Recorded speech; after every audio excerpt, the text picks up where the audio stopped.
Understanding current, voltage, AC and DC. This flow of electrical charge is referred to as electric current. There are two types of current: direct current or DC and alternating current or AC. DC is a current that flows in one direction with constant voltage polarity, while AC is the current that changes direction periodically along with its voltage polarity.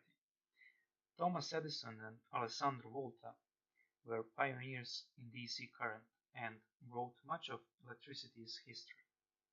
But as societies grew, the use of DC over long distances became too inefficient.